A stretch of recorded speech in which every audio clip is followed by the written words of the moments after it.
할렐루야, 우리 주님이 부활하셨습니다. 여러분, 예수님이 부활하신 것과 나는 무슨 상관이 있을까요? 예수님이 부활하셨기 때문에 우리도 부활의 생명, 부활의 소망, 부활의 능력으로 살아갈 수 있게 된 줄 믿습니다. 여러분, 우리는 지난 시간에 부활하신 예수님이 제자들과 함께 하셨을 때와 함께 하시지 않았을 때의 모습들을 비교해 보았습니다. 부활하신 예수님이 함께 하시지 않았을 때 제자들은 절망의 밤을 보낼 수밖에 없었습니다. 그들의 인생은 텅 빈 거물과 같은 삶이었습니다. 그러나 부활하신 예수님이 함께 하셨을 때 절망의 밤은 사라지고 소망의 새 아침이 밝아왔습니다. 텅 비었던 배와 그물은 풍성하게 채워졌습니다.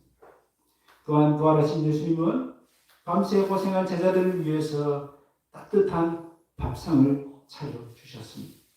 그 아침 식탁의 주 메뉴는 예수님의 사랑, 예수님의 우정, 예수님의 은혜였습니다. 제자들은 그 식탁의 따뜻한 밥과 고기를 먹으면서 흙이 졌던 그 배고픔을 채웠습니다. 뿐만 아니라 그 예수님의 사랑, 그 은혜를 먹고 영적으로 배고픔을 채울 수 있었습니다. 여러분, 부활하신 예수님은 오늘도 그 사랑과 은혜가 담긴 그 영적인 식탁을 우리를 위해 준비하시고 우리를 맞이해 주신 줄로 믿습니다. 그런데 그 자리에 앉아있는 한 사람, 베드로는 그 자리가 너무 불편했습니다. 왜 그렇습니까? 예수님을 모른다고 3번씩이나 부인했던 그 죄를 알기 때문이죠. 예수님 눈을 마주볼 수가 없는 거예요. 얼마나 미안합니까? 얼마나 죄송합니까?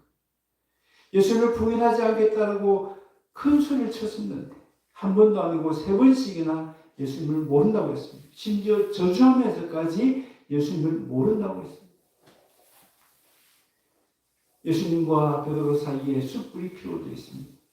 그 숯불은 베드로가 예수님을 모른다고 부인했던 그날 저녁에도 그 숯불이 피워져 있었습니다. 그 숯불 사이에 예수님과 눈이 마주쳤던 그때가 생각이 난 거예요.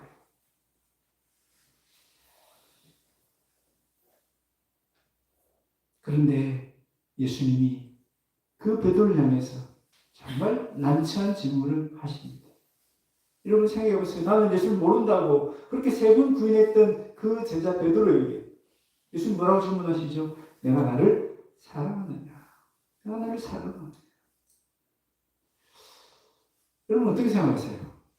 예수를 모른다고 3번 부인했던 사람에게 내가 나를 사랑하느냐?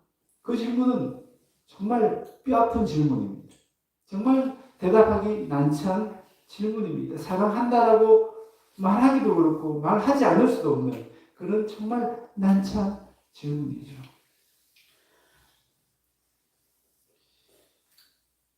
여러분, 예수님은 왜 3번씩이나 같은 질문을 그리고 베드로에게 정말 곤란한 질문을 하셨을까요? 그 이유가 무엇이겠습니까? 여러분, 베드로가 이 질문을 받았을 때 그 머릿속에는 어떤 생각들이 떠올랐을까요? 여러분 같으면 그런 질문을 받으면 어떤 생각이 딱 떠오르겠습니까? 아마도 그런 생각 들지 않았겠습니까? 아, 나에게 예수님이라는 분은 과연 어떤 분이신가? 지나간 예수님과 함께 했던 그 시간들을 돌이켜 보았을 때 예수님은 나에게 과연 어떤 분이셨는가? 그 예수님이 나를 위해서 무엇을 하셨는가? 그 예수님이 나를 얼마나 사랑하셨는가? 그렇게 생각이 점점 발전되지 않겠습니까? 그러면서 나를 향한 예수님의 사랑을 마음속에 깊이 되새기게 되었을 것이고 다시 한번 그 사랑에 감동하게 되었을 것입니다. 그러니까 이 질문은 예수님이 지금 베드로의 마음을 몰라서 그 마음을 확인하기 위해서 이 질문을 하신 것이 아닙니다. 오히려 예수님이 여전히 베드로를 사랑하신다는 그 사실을 확인시켜 주시기 위한 질문입니다. 여러분, 내가 사랑하지 않는데 그 사람에게 나를 사랑하냐고 물어보는 사람이 있을까요? 아니죠. 내가 사랑하지 않으면 관심이 없습니다. 그 사람이 나를 사랑하든 사랑하지 않든 신경 쓰지 않아요. 그런데 내가 정말 그 사람을 사랑하니까 그 사람도 나를 사랑하는지가 궁금한 겁니다. 그렇기 때문에 지금 이 질문은요, 내가 너를 여전히 사랑하는데 너는 나를 사랑하느냐라는 질문인 거예요. 요한복음 3장 16절 하나님의 세상 이처럼 사랑하사라고 말씀하셨습니다. 여러분, 지금 베드로는 예수님의 사랑을 계속 받아왔죠. 예수님이 그냥 업으로 살아가는 베드로를 먼저 불러주셨잖아요. 그를 제자 삼아주셨잖아요. 얼마나 큰 영광입니까? 그뿐만 아닙니다. 그 예수님이 친히 내 발을 씻어주셨습니다. 그 예수님이 나를 위해서 십자가에서 못 박혀 돌아가셨습니다. 여러분, 그 큰 사랑, 얼마나 큰 사랑입니까? 그 사랑을 지금 베드로는 먼저 받은 것입니다. 그리고 실패했던 이 제자 베드로를 예수님이 다시 찾아오셨습니다. 실패했다고 버려버리거나 부인했다고 해서 미워하시거나 벌을 주신 것이 아니고 오히려 그를 찾아오시고 그를 위해서 따뜻한 밥상을 준비해 주신 것입니다. 그러니까 이 질문 앞에는 어떤 말이 생략되어 있는 겁니까? 내가 너를 이처럼 사랑하는데 너는 과연 나를 사랑하느냐라는 질문이 있습니다. 내가 실패하고 넘어졌지만 나는 여전히 너를 사랑한다는 것을 깨우쳐 주시기 위해서 이런 질문을 하신 것입니다. 그리고 예수님의 사랑을 힘입어서 다시 일어서기를 원하시기 때문에 이 질문을 하신 것입니다. 여러분, 내가 예수님을 사랑하기 전에 예수님이 먼저 나를 사랑하셨다는 것을 기억하시기 바랍니다. 예수님의 사랑이 항상 먼저입니다. 요한 1서에 보면 그것을 정확히 알 수 있죠. 사랑은 여기 있으니 우리가 하나님을 사랑하는 것이 아니요 하나님이 우리를 사랑하사 우리 죄를 속하기 위하여 화목제물로 그 아들을 보내셨음이니라. 아멘. 여러분, 우리가 넘어지고 실패해도 하나님이 여전히 나를 사랑하신다는 것을 잊지 마시기 바랍니다. 내가 예수님을 사랑하기 때문에 그래서 예수님이 나를 사랑하는 것이 아니라는 것을 꼭 기억하시기 바랍니다. 그렇게 예수님의 사랑이 베드로의 영혼 깊이 스며들었습니다. 그리고 그 사랑이 베드로의 마음을 무겁게 짓누르던 죄책감과 아픔과 상처를 치유했습니다. 위축되고 주눅들었던 베드로가 다시 일어설 수 있게 되었습니다. 그래서 베드로가 실패의 자리에서 다시 일어나서 그 위대한 사명을 감당하는 자리에 설 수 있게 된 줄로 믿습니다. 네. 그러면 여러분, 베드로가 가졌던 그 죄책감은 나쁜 것인가요? 아예 가지지 않는 것이 좋은 것인가요? 여러분, 가룟 유다와 베드로의 차이가 무엇입니까? 똑같이 예수님을 부인하거나 예수님을 팔았던 전력이 있습니다. 똑같이 죄책감을 가졌습니다. 그런데 차이점은 뭐죠? 가룟 유다는 그 죄책감에서 벗어나지 못했어요. 그 죄책감에 깊이 빠지고 말았습니다. 반대로 베드로는 죄책감을 가졌지만 죄책감에 빠지지는 않았어요. 그리고 그 예수님의 사랑을 힘입어서 그 죄책감에서 빠져나올 수 있었던 것이죠. 여러분, 죄책감이 무조건 나쁜 것은 아닙니다. C.S. 루이스는 그 죄책감에 대해서 이렇게 얘기했습니다. 죄책감은 우리의 삶에서 죄를 덜추어내고 하나님과의 사귐에서 떨어진 것을 보여주는 내면의 경고책이다라고 말했습니다. 여러분, 지금 불이 났어요. 불이 났는데 사이렌이 울리지 않으면 어떻게 되겠습니까? 얼마 전에 서울에도 큰그 전시회관에 불이 났는데 지하에는 지하층이 많은 있거든. 쇼핑몰이 있기 때문에. 근데 지하에는 그 화재 경보가 울리지 않았다고 해요. 참 어처구니 없는 일이죠. 다행히 아무런 인명피해 없이 끝나서 다행인데요. 이런 불이 났는데 화재 경보기가 안 울리면 정말 위험하잖아요. 마찬가지입니다. 우리가 죄를 짓고 하나님과 멀어졌는데 그런 경보 체계가 작동하지 않으면 정말 위험한 겁니다. 그래서 건강한 죄책감은 우리에게도 꼭 필요한 것입니다. 건강한 죄책감을 가져야 내가 죄인인 것을 깨닫게 되고요. 내가 하나님과 얼마나 멀어졌는지를 알게 되고요. 그래서 다시 회개의 자리로 나아갈 수 있게 되고 다시 하나님과 그 사귐의 자리에 그 축복된 자리에 설 수가 있게 되는 것입니다. 아멘. 고 한경직 목사님은 1992년에 종교계의 노벨상에 올려진 템플턴 상을 수상했습니다. 그런데 그 상을 받고 많은 사람들이 축하하는 그 자리에 가장 기뻐하고 또 가장 축하받는 그 자리에서 목사님은 충격적인 고백을 하게 됩니다. 자신이 일제시대에 저질렀던 신사참배의 죄를 고백합니다.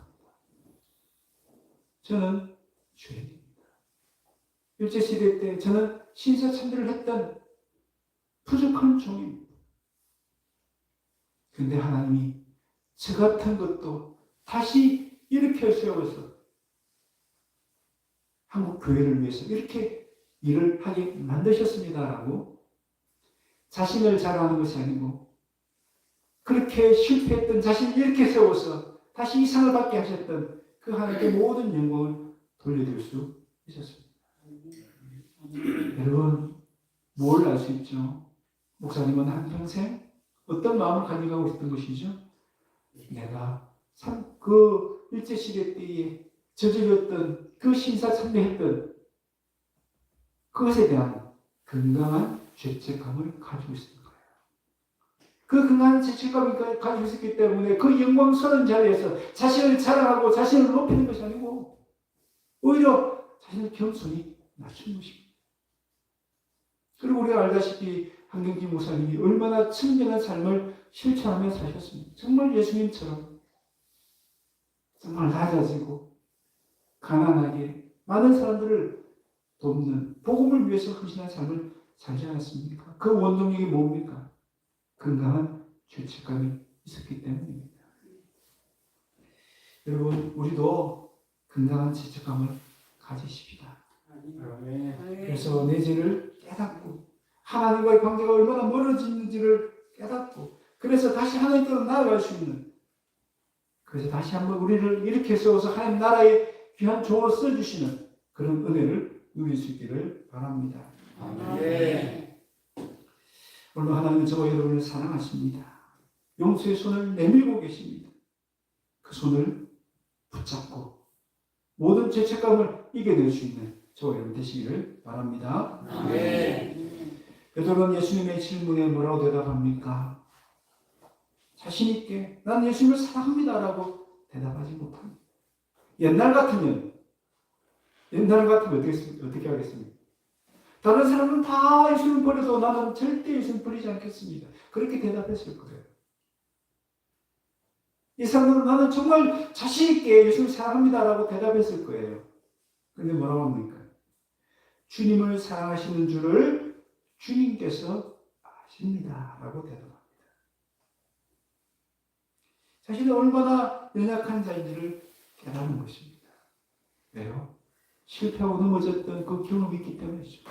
내가 큰 소리 쳐봐야 내 의지로 내 노력으로는 하나님을 사랑할 수 없다는 것을 알았기 때문입니다. 그래서 이제는 주님을 의지해서 대답합니다. 내가 주님을 사랑한 줄을 주님은 아십니다. 그들은 자신의 연약함과 한계를 겸손하게 인정합니다. 마음은 원하지만 육신이 연약합니다. 자신의 연약함을 고백합니다. 그리고 주님을 사랑할 수 있도록 저를 도와주십시오라고 주님을 더욱더 의지하는 것입니다. 그때 예수님은 베드로에게 사명을 맡겨주십니다. 자신의 연약함과 한계를 알고 전적으로 하나님을 의지하는 베드로에게 사명을 맡기십니다. 내 양을 먹이라, 내 양을 치라, 내 양을 먹이라.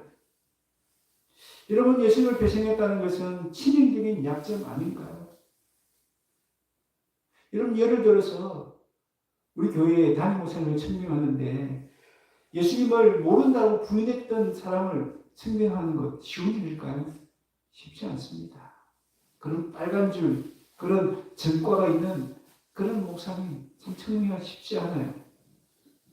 그런데 예수님은 왜 그런 빨간 줄이 있는 예수님을 그 부인했던 그 체력이 있는 그 실패했던 제자를 왜 다시 제자로 받아주시고 이 귀한 사명을 맡겨주십니까? 여러분, 과거의 마음은 과부가 안다고 하잖아요. 베드로는 넘어져 본 경험이 있습니다. 실패한 경험이 있습니다.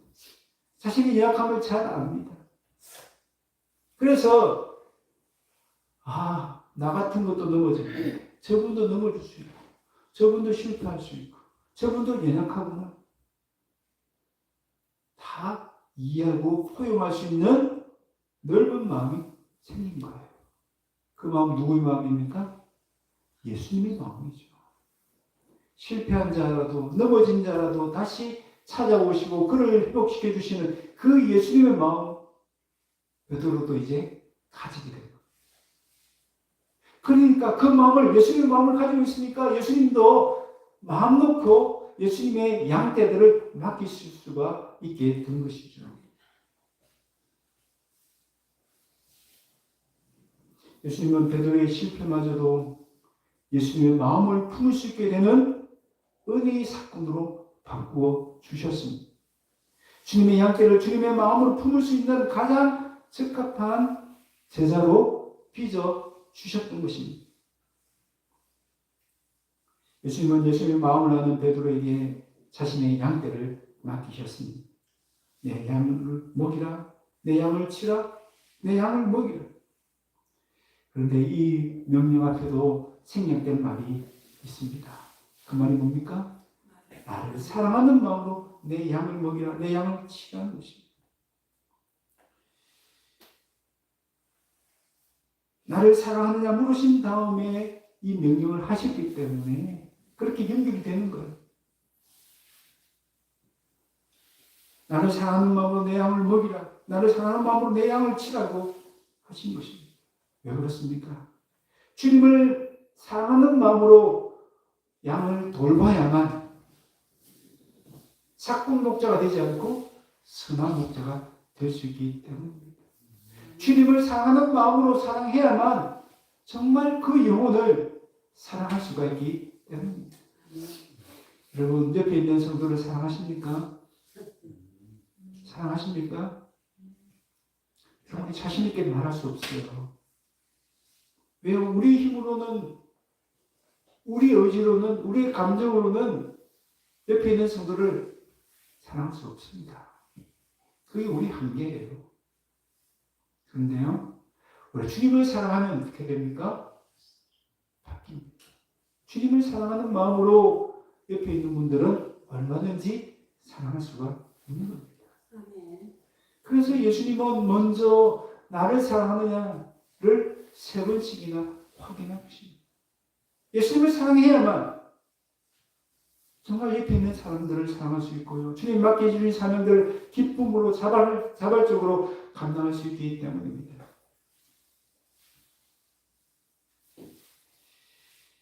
우리는 예수님을 사랑하는 마음으로 예배를 드려야 합니다. 그래서 그렇지 않으면요, 우리가 드린 예배는 그저 의무감이나 형식적으로 흐를 수밖에 없습니다. 정말 예수님을 사랑하는 마음으로 예배를 드릴 때에 그 예배가 정말 전심으로 드리는 예배, 정말 하나님 기뻐하시는 예배가 될 수 있습니다. 아멘. 여러분, 헌금을 드릴 때도 예수님을 사랑하는 마음으로 드려야 돼요. 그렇지 않으면요, 억지로 드리는 것이 되고요. 예수님을 사랑하는 마음으로 드릴 때에 정말 자원하는 마음으로 기꺼이 아낌없이 드릴 수가 있습니다. 아멘. 여러분, 우리 봉사를 할 때도 마찬가지입니다. 봉사를 하는 것도 예수님을 사랑하는 마음으로 하셔야 돼요. 그럴 때에 정말 감사함으로, 자원함으로 할 수가 있는 것입니다. 아니, 나같이 부족한 종을 하나님을 섬기고 교회를 섬길 수 있는 자리에 쓰게 해주신 거 얼마나 감사한가. 그런 마음을 할 수 있는 거예요. 그렇지 않으면 왜 나만 설거지해야 돼? 왜 나만 이 굳은 일을 해야 돼? 그런 불평이 나올 수밖에 없는 겁니다.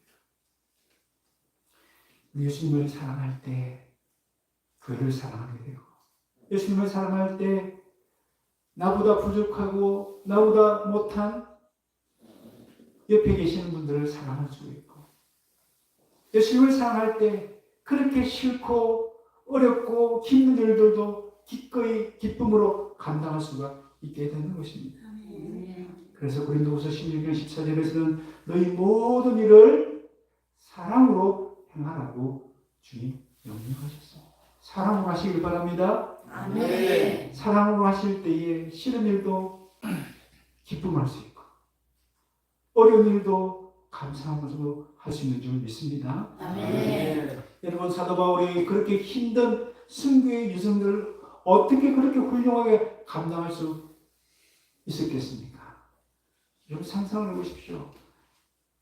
사도 바울은 무려 공식적으로는 4차례, 비공식적으로는 5차례 순교 여행을 다녔습니다. 그때는 비행기도 없고 또 도로도 탈 것도 잘 없었습니다. 그런데 그렇게 교통과 힘들었습니까? 아닙니다. 가는 곳마다 환영했습니까? 아닙니다. 박해도 당했고요. 많은 매질도 당했고 강의 위험도 당하고 죽을 위기도 많이 경험했습니다. 그런데도 불구하고 그 선교 사역을 훌륭하게 감당한 이유가 뭡니까? 그럼 사도 바울이라는 사람이 특출했기 때문에, 탁월했기 때문에 그렇습니까? 아닙니다. 사도 바울은 이렇게 고백해요. 고린도후서 5장 14절. 우리 같이 한번 읽겠습니다. 시작. 그리스도의 사랑이 나를 강권 하시는도다. 그 그리스도의 사랑이 나를 이끌어서 그 위대한 선교 사명들을 감당할 수 있다고 고백하는 겁니다. 그 사랑에 내가 휘어잡히고 사로잡혔기 때문에 그 일을 감당할 수 있다라고 고백을 하는 겁니다. 여러분이 강권이라는 말은 어떤 뜻입니까 하면요. 여러분, 댐에 물을 가득 담고 구멍을 딱 내보시면 어떻게 될까요? 물이 쫄쫄쫄 흐르겠죠?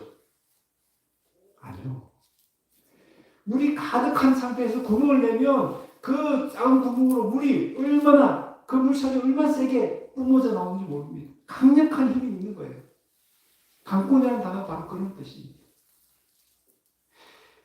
나를 향한 예수님의 사랑이 내가 사로잡히면, 그 휘어잡히면 그 강력한 사랑의 힘에 의해서 내가 주님도 사랑할 수 있게 되고 주님 맡겨주신 사명도 기쁨으로 능력 있게 감당할 수 있게 된다는 것입니다. 오늘 여러분은 무엇에 사로잡혀 있습니까? 무엇에 휘어잡혀 있습니까? 어떤 사람은 돈에 휘어잡혀 있습니다. 그래서 돈만 쫓아가는 거예요. 돈을 사랑하고 거기에 목숨까지 거는 것입니다. 어떤 사람은 권력에 사로잡혀 있습니다. 오늘 저와 여러분은 무엇에 사로잡혀야 됩니까? 오직 예수 그리스도의 사랑에 사로잡히시길 바랍니다. 아멘. 여러분, 그리스도의 사랑이라고 할 때 이 그리스도의 사랑은 뭘 의미할까요? 나를 향한 예수님의 사랑일까요? 내가 예수님을 사랑하는 것일까요? 네, 둘 다 포함합니다. 나를 향한 예수님의 사랑에 휘어잡히면 어떻게 됩니까? 나도 예수님을 그만큼 사랑하게 될 수밖에 없는 거예요. 그 사랑의 힘이 의해서, 그 사랑의 힘이 있을 때만 우리가 능력 있게 주님의 사랑을 감당할 수 있고 이웃을 정말 진정으로 사랑할 수 있게 되는 것입니다. 중국 선교사로 유명한 우리 허드슨 테일러 선교사님이 젊은 선교사님들과 이제 대화를 나누게 되었습니다. 그 젊은 선교사들에게 질문을 했습니다.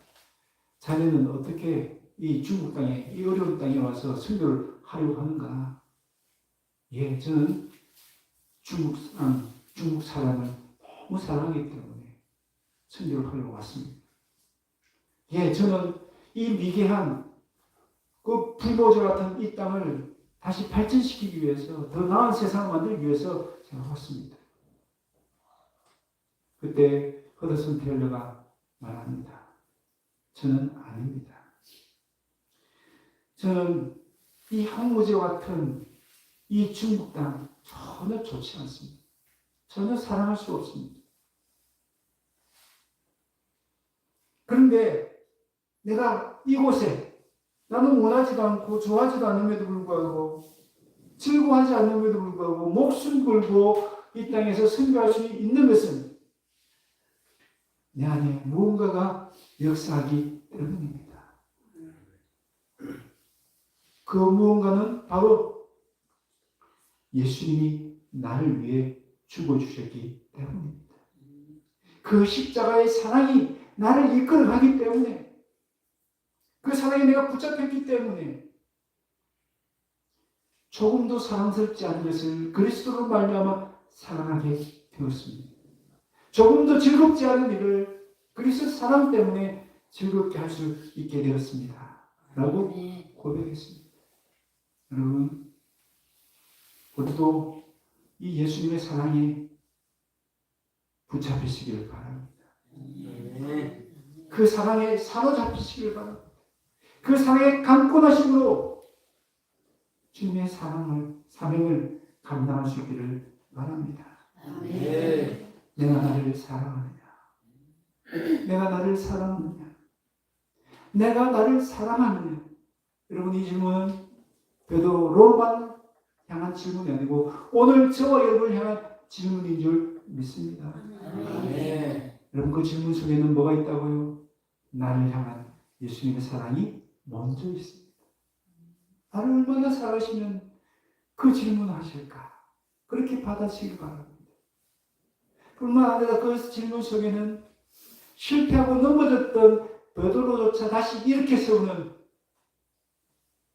위로와 치유의 능력이 있습니다.